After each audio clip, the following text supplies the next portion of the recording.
Several months ago, I was invited to join the Robocraft 2 playtest, something I was actually quite excited to do, as the entire project was trying to revive the feeling of that 2014 to 2015 Robocraft, which is the exact time frame I played Robocraft back in the day. However, recently, the project and its entire studio have announced their shutdown, and I had to change the goal of this video. So instead, let me tell you about my experience with Robocraft 2, the game you will never get to play.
Now, most of you won't know this, but I actually used to be a Robocraft YouTuber.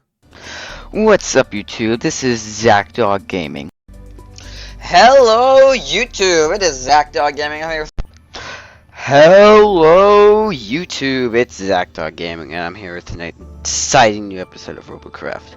Now, if you saw a video I posted this weekend, Over 10 years ago at this point, and I loved the game, at least for a time.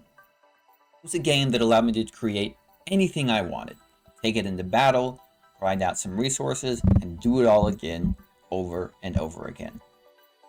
It's important to state, I think, what made Robocraft work back in 2014 and 2015. First, and frankly most importantly, is the creativity. This game enabled Minecraft-style building, but combined with movement and gameplay similar more to an arcade shooter or a World of Tanks. And that's fun. That's cool. It's fun to create things from other media like Star Wars or Star Trek, build it in a game like Robocraft, which of course takes some time, and then the payoff when you finally get to take it into battle, get the reactions from other players as they see your Star Destroyer or your TIE Fighter or whatever creation you've made. It's really fun. I can't overstate the dopamine hit I received back in 2014 when some random player commented on my Star Destroyer or my X-Wing, and I have to admit, that was a huge reason why I kept playing those ships, despite the fact that they were not my strongest. They weren't optimized for battle, they were optimized for looking cool. Another very important aspect of 2014 and 2015 Robocraft was the grind. Now, I firmly believe that all multiplayer games need something to grind for, but that needs to be something both rewarding and something that feels like you make real progress towards every time you battle. 2014 Robocraft is actually a great example of this. Every single battle felt like you were earning a couple of blocks or an extra gun or something just to make yourself stronger. You could always visualize your progress. It constantly felt like you were earning what you needed to get stronger and earn more of what you need. This is very rewarding. This is very fun. Now, a bad example of this is actually the January of 2025 League of Legends free battle pass, where trivial rewards mean there's almost no benefit to playing the game outside of any fun you get from playing it. And while this video is not about that gigantic mess, it's important to remember that sentiment, where grinding doesn't really get you any meaningful rewards, because that is going to come back later, unfortunately. All in all, at least at first, Robocraft seemed to have the perfect balance between a fun gameplay loop, lots of room for player expression and creativity, and a satisfying grind. However, all good things must come to an end, and a young ZachDog watched firsthand as Robocraft lost its charm. It's important to note that in classic Robocraft, getting better armor would change its color, meaning that to create the ship you want, you often had to intentionally use worse blocks for accent colors. You would compensate this by just putting stronger guns on your craft, turning it into a glass cannon. It's, a balance. While you can't take as many shots, you can still hold your own in your tier because you've got stronger guns. In mid-2015, however, after a series of bad choices I'm not going to go too far into, the Robocraft devs effectively ended this practice, forcing craft to be in the same tier as their guns rather than averaging the whole craft, which is how it worked before. This was the final straw for 2015 ZachDog, after which I made my final, at the time, Robocraft video, titled Why Robocraft is Dead. See a few relevant clips. I'm going to show you a couple examples. You know the Star Destroyer dominates tier 2? No, it's tier 4 now, which is really stupid. And if you're remembering this all right, this is all basically because of Robocraft's deciding to change to a MOBA, and they're changing everything accordingly. And statistically, it's obvious they're losing players. Before the new meta came out, the average peak players per day is something around 22,000, I think, was a couple days before the meta. And yesterday, well, the day before I made this recording, not the day before it came up, the peak was about 10,000 people. That's more than half of what they had before. Had any parts. Millennium Falcon is still tier 3 because I use tier 3 guns. But TIE Fighter is still... No, I think it was tier 4 before. It was tier 4 before. And now it's tier 5 because of the guns. Metacopter is still tier 6, designed to be tier 6. That's not a decorative bot. This thing is tier 6 now. Yeah, Y-Wing is tier 5 now. Oh boy, I'm sure this will work perfectly in tier 5. The Interceptor is tier 7 now. Because of 2 tier 7 guns. This entire thing is now tier 7. Actually, I don't remember. It definitely wasn't tier 7 before. And now it is. The A-Wing is now tier 6 instead of 7, because why not? Alright, this brings me on the next point. The community is toxic there. The real problem is creativity is no longer a key element of this game. You look at any battles, it is just boxes with guns. Maybe boxes with guns and helicopter blades. Creativity is just incredibly downplayed. So Robocraft, this is sort of an open letter from me to point out everything that's going wrong with your game. I've been doing Robocraft for YouTube for a while. I was back in the early stages of Robocraft YouTube, not one of the first, but back before Robocraft was mainstream and everything. I was doing. Shockingly, things got even worse from there. The devs added loot boxes, removed the tech tree, removed tiers altogether, changed the currency, changed the way building works. I mean, within a year of me quitting the game, it was essentially unrecognizable from the game I once played. I moved on. I played other games, made other videos, forgot about Robocraft, went to college, graduated college, got a job, and basically moved on with my life. That is, until 2024. Somehow Palpatine returned. In 2024, I was invited to the Robocraft 2 closed beta. This beta promised a return to the Robocraft I knew. Brought back the classic weapons, the classic tier systems, the classic tech tree, the classic building style, and frankly, it had a few notable improvements. I'd like to talk about what went right here, what really felt good. The building was good, just as good, if not better, than the original Robocraft. It was very satisfying to build a craft, and, very importantly, they added a paint function. You could keep your stronger armor, keep upgrading your craft while still making it look good. They added a practice range to test out your robot before taking it into PvP. Now, we can't talk about the game without talking about the gameplay. After all, that's kind of the most important part. In Robocraft 2, battles took place between about 10 to 15 players on each side on a variety of maps. They added a few along the way, but in general there'd be a central area to fight over and then 2 points on either end that you were trying to either kill every enemy or capture the point. Those are the two ways of winning. There was a variety of different basically guns that you could use, and you could actually have multiple types of guns on your craft, but you can only ever use one at a time. The basic lasers, which were most of what I used for simplicity, and because I didn't have time to level everything up, were also the most straightforward. You simply hold down your mouse and you shoot, and the longer you hold down your mouse, the less accurate you get. So burst fire was king. Additionally, pretty fun, they had rail cannons, essentially sniper rifles. As long as you were standing still, these did tons of damage and were extremely accurate. However, obviously moving would make them inaccurate, and unfortunately, they had an energy meter, meaning that you couldn't just spam them because no matter how many you had, you only had a limited amount of energy you could use. There was also the healing laser, a personal favorite of mine from the original Robocraft that I'm sad I didn't get to use much in Robocraft 2. It's about what you'd expect. It does a little bit of damage when shooting an enemy and can also heal your allies. This was also slightly negated by another game feature I'll mention in a bit. The final weapon type was the Plasma Burst.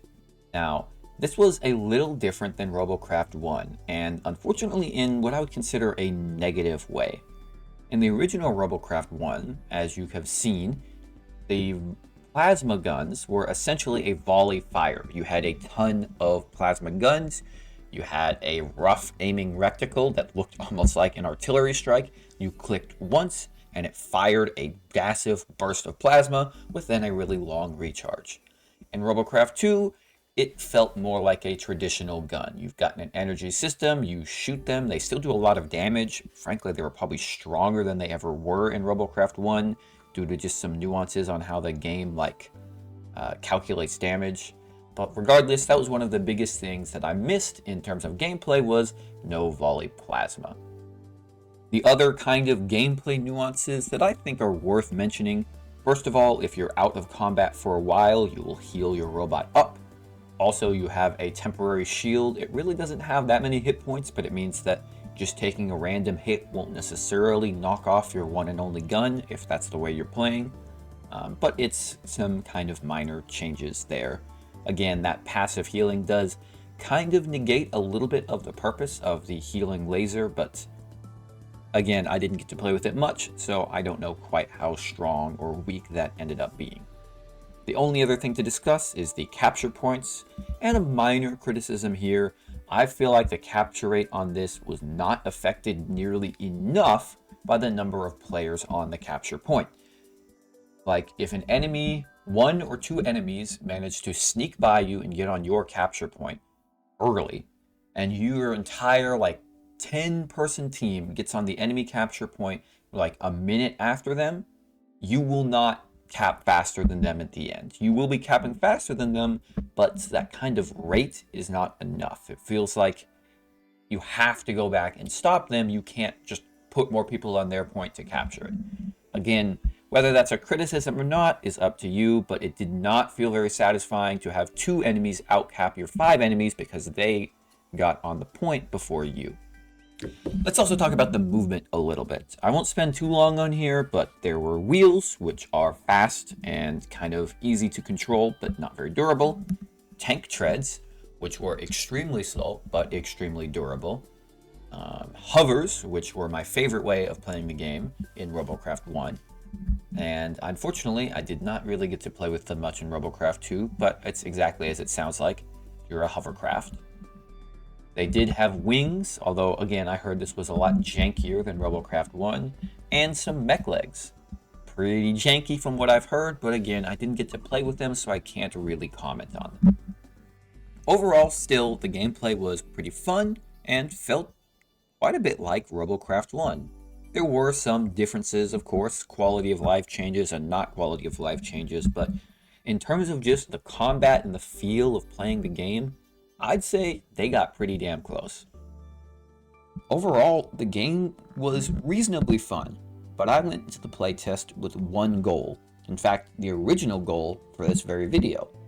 I wanted to recreate my original Star Destroyer from Robocraft 1 in Robocraft 2, and document my journey there. That being said, Robocraft 2 beta did have some new problems which impeded my progress towards this goal. Now, I don't want to talk too much because keep in mind this was a closed beta about the technical issues, but I do have to bring them up.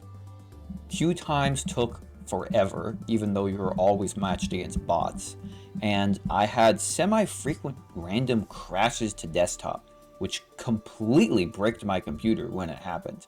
Like I had to unplug it from the wall to restart it. But again, this was a beta, and I'm not going to knock this game too hard because it had some technical issues during the time when you're trying to work out those technical issues. Yeah, that's not really what you want to see. Okay. However, I do have to knock a few other parts about the game. It's important to state right off the bat that while the tech tree was still in the game, the way you progress was different. Now, rather than earning kind of the currency that you used to progress in the tech tree before, you gained experience by playing with a block. You have to level it up to unlock whatever comes next. And you could continue leveling that block up after, although I'm not entirely sure what that did. On its own, this is fine, and arguably even better than the way the original Robocraft did it. But this leveling system had a flaw. It was slow. Like, way slower than it was in Robocraft 1. I spent a lot more time than I expected in Tier 1, easily double or triple the time I spent there in the original Robocraft, and was locked to essentially the starter robot for an amount of time that started to stop feeling fun. Since the hovers I needed for the Star Destroyer were locked in Tier 3, and those used to be Tier 2, I had to play a lot of games to unlock them. And I assumed that this would actually be the biggest limiting factor for me building the Star Destroyer, that I'd have to grind out to unlock all of these like Tier 3 hovers. I'm sorry to say, I was dead wrong. Probably one of the larger problems with Robocraft 2 is the resource system as a whole. In Robocraft 1, you mostly grinded for money to buy parts, or some research stuff to buy, obviously, research. In Robocraft 2, you grind for resources, and each part requires a different set of resources, and each tier also has a different set of resources. You might have already guessed it, but the parts you drop are random. And when I started the playtest, it was also very, very slow. It probably took 10 or 15 battles to get the resources for a single Tier 3 hover component, and I knew I was going to need at least 6. Also, because each of these resources is more or less tier locked, you couldn't even grind a ton in a Tier 1 craft and then go straight to Tier 3. You have to get a pretty crappy Tier 3 craft and then grind a ton just to get the Tier 3 parts, which again was not how it worked in Robocraft 1. Alright, so far, we have a tech tree that's a bit slow to progress in, and a resource system that's way too slow to progress in. Why don't we make it a hat trick and discuss the build bay size? Just like in Robocraft 1, you have a set number of build bays and you can purchase more. However, each build bay has a CPU limit that has to be upgraded and increase this limit and increase its size. Of course, this has its own resource. However, these resources were very, very rare, like agonizingly rare, and it's what I was grinding for most of the time I was playing this game. This is, and I'm not joking, the single biggest mistake this game made. And frankly, this is an inexcusable game design decision. First of all, since this is RNG, you could be stuck with a fully maxed bot just grinding away dozens of games before even getting one of the usually 20 upgrade materials you need to increase base size. And that alone would be awful. However, the biggest problem with this system, and really the resource system as a whole, is it discourages having multiple robots. It was agonizing upgrading even a single build bay, and even worse, upgrading 2.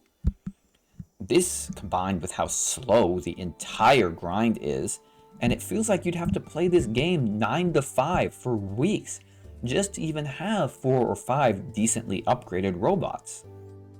This is, in my opinion, the biggest failing the sequel had when comparing it to the original. In Robocraft 1, I had 10 or so different robots, each with a different design or playstyle. And in Robocraft 2, I only ever had 1.5.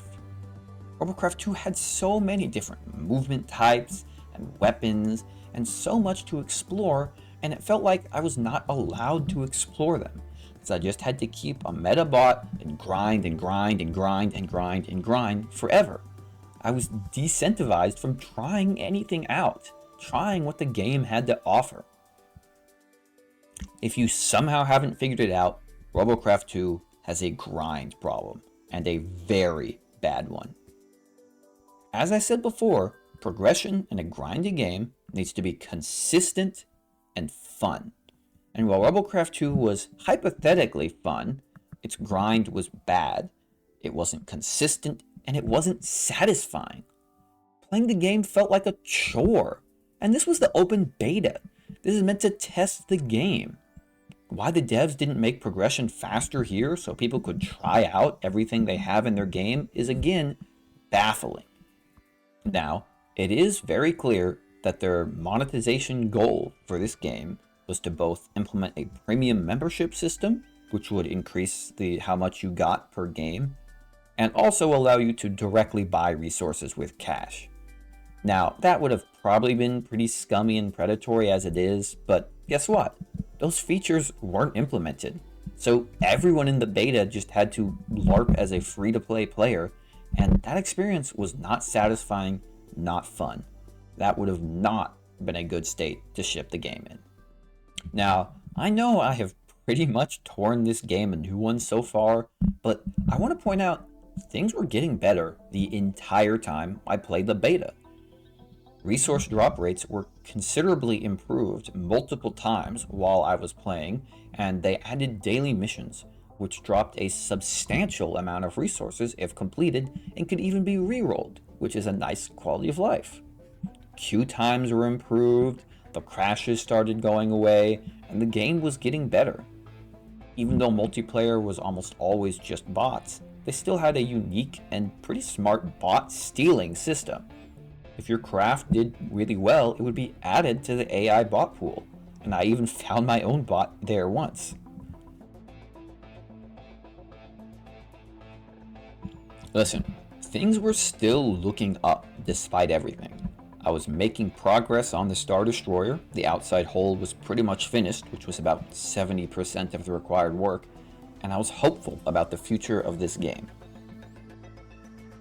Even though the devs were not particularly responsive directly to player feedback, especially about the grind, they were putting out regular updates, and I truly did believe I would at least finish my Star Destroyer and be able to get out a video recommending people to give the game a try. Everything changed, however, in January of 2025. Here, the devs announced that the studio was closing and that the game was dead. It's with a heavy heart that we have to tell you all that we're ceasing production on Robocraft 2 and closing FreeJam as a studio. With the current market conditions and server costs required to keep a game like Robocraft 2 running, we're simply unable to launch or sustain development. Robocraft 2, sadly, is a story of missed potential. The base game concept was great, and the creativity potential was even higher than Robocraft 1. The community was thriving and active. However, a great concept is not enough to save a game or a studio. I cannot say that Robocraft 2 killed FreeJam. In fact, I think even an amazing Robocraft 2 beta may still have ended up dead. After all, they weren't making any money on the beta. It was just a test, so even if it went perfectly, it might not have saved them. But I still wish I could have loved the time I spent with this game a little bit more. I wish I could look back fondly on building my Star Destroyer and not remember spamming games over and over and over again just for the chance at a meager reward.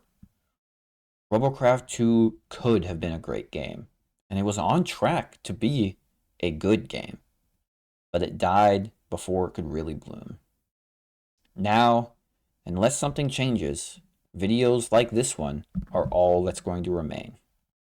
My name is Ozymandias, King of Kings. Look on my works, ye mighty, and despair. No thing beside remains, round the decay of that colossal wreck.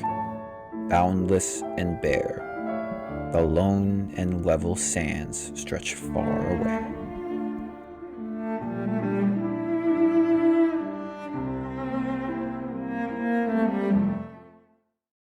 Despite all my negativity, if you made it this far, I do want to remind you, I loved Robocraft, at least as a concept. I mean, wouldn't have made this shirt for this video if I did not like the game. And if there's any FreeJam devs that are watching, I want you to know I did have faith in this game. You were making progress and I had hope. It's sad to see it go, it's sad to see it end, but Robocraft is going to forever remain an important part of my life and many others who played it throughout its 10 plus years of life. If you are looking for a Robocraft type game, there's really only one I can recommend because I don't play these style of games that much, and that is Avorion.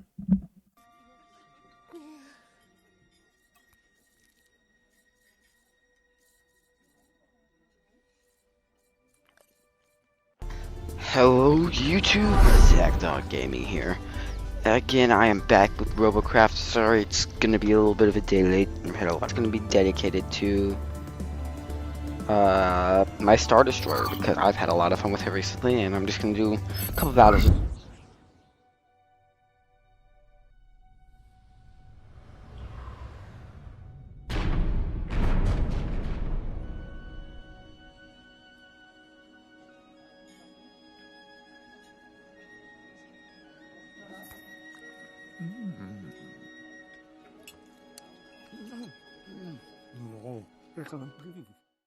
Avorion is not that similar to Robocraft except for its building style, but if you want to be really creative and that was your favorite part of Robocraft, like it was for me, then give it a try. I will see all of you in the next one. Goodbye.